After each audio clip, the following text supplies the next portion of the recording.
Então, pessoal, vamos falar um pouco agora de regra no terceiro ano. Vamos trabalhar com o plural dos substantivos. Existem muitas exceções no plural dos substantivos. A gente vai dar uma focada nas mais problemáticas, as que dão mais dificuldade no entendimento, e vamos criar a condição aqui para cada uma delas. Então, o plural dos substantivos tem algumas exceções e tem a regra geral. Nós vamos ver a regra geral e a maioria das exceções. Não todas, para não ficar muito grande o vídeo. Então vamos falar primeiro sobre a regra geral.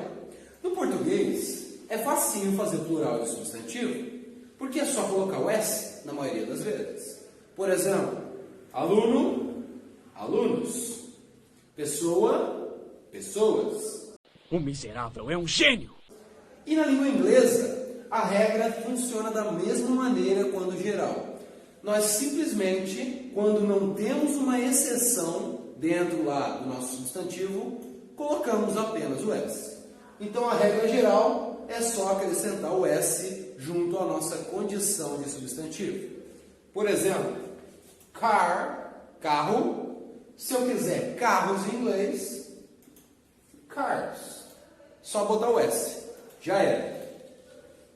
Ball, bola. Se eu quiser bolas, balls. Só colocar o S. Então, gente, essa aqui é a regra geral e, na verdade, ela é bem simples. O problema é quando começam as exceções. A primeira regra de exceção diz o seguinte: substantivos terminados em Y, que antes dele vem vogal, tem uma forma de fazer. Substantivos terminados em Y, que antes dele tem uma consoante, tem outra forma de fazer. Então, o Y depende da letra que vem antes. Vamos ver qual é a diferença. Quando a palavra termina com Y e antes é vogal, a regra diz só para acrescentar o S. Então, menino ou garoto, boy. Para fazer meninos ou garotos, boys. Dia, day. Para fazer dias, days. Só colocar o S.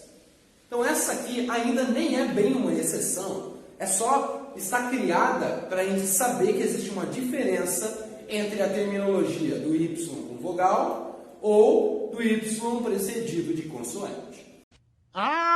Agora vamos ver a exceção da consoante. Quando a palavra termina com Y precedido de consoante, a regra manda a gente substituir o Y por I mais ES. Ou então, se acabou nessa exceção, consoante mais Y, nós faremos menos Y mais IES. Como é que ficaria? Family, família. Country, país. Se eu quisesse os plurais, famílias, a gente vai copiar até o L, que é a consoante que precede o Y, e depois nós trocamos Y por IES. Então vai ficar families. País, country. Se a gente trocar para fazer o plural, tira o Y e coloca IES. Então, essa exceção do Y aqui, costumeiramente, ela causa um pouco de confusão nas pessoas, mas, em geral, ela é bem simples se você tomar cuidado. Terminou com Y, olha a letra antes. Se for vogal, é só colocar o S. Se for consoante, tira o Y e acrescenta IES. Agora eu saquei! A próxima exceção são das palavras que terminam com F ou FE. Esses substantivos, para fazer o seu plural, nós substituiremos o F ou o FE da terminologia pelo sufixo vez. Então, na regrinha aqui, se terminou com F ou FE, menos F ou FE, mais VS. Mais ou menos assim. Wolf, lobo, knife, faca. Se eu quiser o plural, wolf, tira o F e coloca VS. Lobos, wolves. Knife, se eu quiser o plural, tira o FE e coloca VS. Knives. Então, fazer exceção quando as palavras terminam com F ou FE, basta tirar a terminologia e colocar o sufixo ves. Wolf, wolves. Knife, knives. Última exceção que nós veremos aí, tem mais algumas na apostila, mas vamos dar ênfase a essas aqui. Vai falar sobre a exceção das palavras que terminam com S, X, CH, SH e Z. A exceção diz o seguinte: palavras com essas terminologias basta acrescentar ES. Então, como ficaria? Church, igreja. Se eu quiser transformar em igrejas, é só colocar ES. Churches. Box, caixa. Se eu quiser caixas, boxes. Então, galera, as condições de regra que criam o plural do substantivo não são difíceis, mas como elas são variadas, tomem cuidado para não esquecer nenhuma delas. Então, pessoal, vamos fazer a última parte de regra do inglês do terceiro ano. Outra vez? Nós vamos falar um pouco do present continuous, conhecido no português como gerúndio. Meu Deus, que nome horrível é esse? Meu Deus. Bom, o gerúndio, apesar do nome feio, é uma aplicação muito comum no português e todo mundo usa várias vezes. Ele é uma condição de tempo que não se sabe se terminou ou se está ainda acontecendo naquele exato momento. Em geral, a terminologia do gerúndio, no português, vai usar o NDO. Por exemplo, eu posso dizer que estou comendo. Eu posso falar que estou partindo. Eu posso falar que estou andando. Então, essa condição do verbo conjugado nesse tempo contínuo, ele vai ser o nosso gerúndio. Só que tem uma ressalva, um porém. Para o gerúndio acontecer, sempre vai ter um verbo auxiliar. No português é o verbo estar. Estou correndo, estou comendo, estou falando. No inglês, nós também vamos usar o verbo auxiliar. Qual é o verbo auxiliar mais clássico do inglês? Verb to be. Então, quando a gente trabalhar com gerúndio na língua inglesa, a aplicação do gerúndio vai ser atrelado à utilização do verbo to be. Como é que funciona da maneira clássica? De maneira clássica, assim como no português nós usamos NDO, no inglês o sufixo que vem junto ao verbo que está no present continuous é o ing. E nós vamos ver três formas de possibilidade para o ing.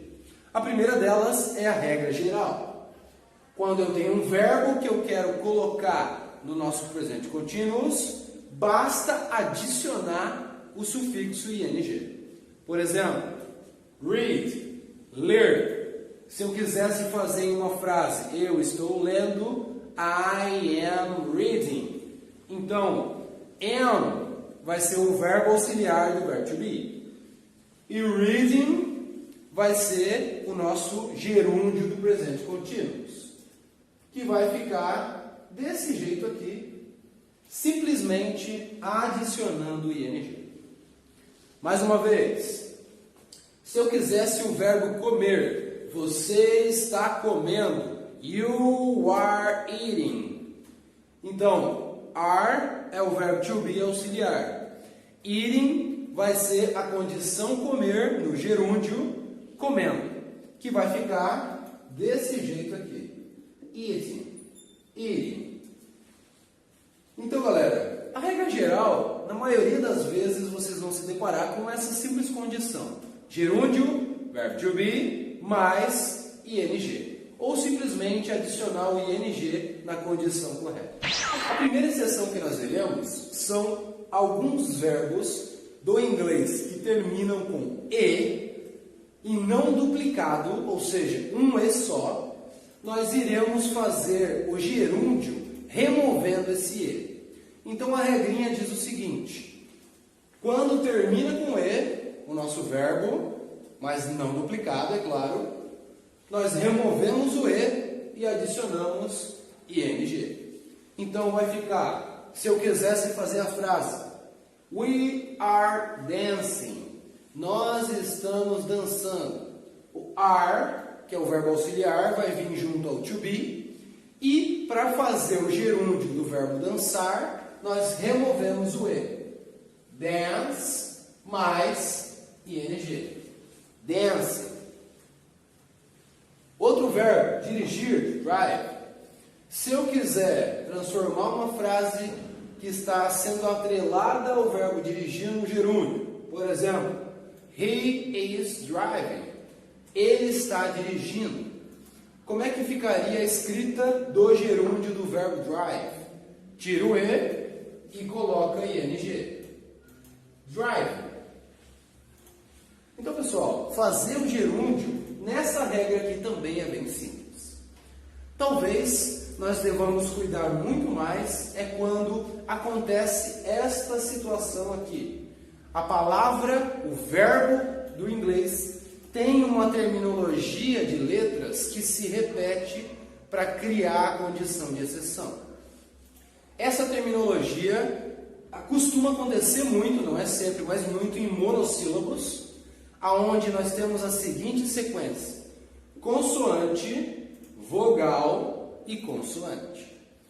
Caso isso aconteça, qual que é a regra do gerúndio para essa situação? Não sei. Nós pegamos o verbo, duplicamos a última consoante e depois se adiciona o ing. Então o verbo run, correr, se eu quisesse escrever a frase eu estou correndo, I am, lembre-se, auxiliar to be, running, mas esse running é com dois N's. Mais uma vez, verbo cortar. Se eu quisesse construir a frase ela está cortando, she is cutting. Então, cortar, nós temos a mesma terminologia, consoante, vogal, consoante. Logo, esse cutting, ele vai vir com dois T's. Então, pessoal, essa parte da regra de exceção mais confusa um pouquinho. Existem algumas outras exceções, nós daremos ênfase a essas que estão no quadro. E encerramos aqui o conteúdo de inglês do terceiro ano. Valeu para vocês e até um próximo vídeo.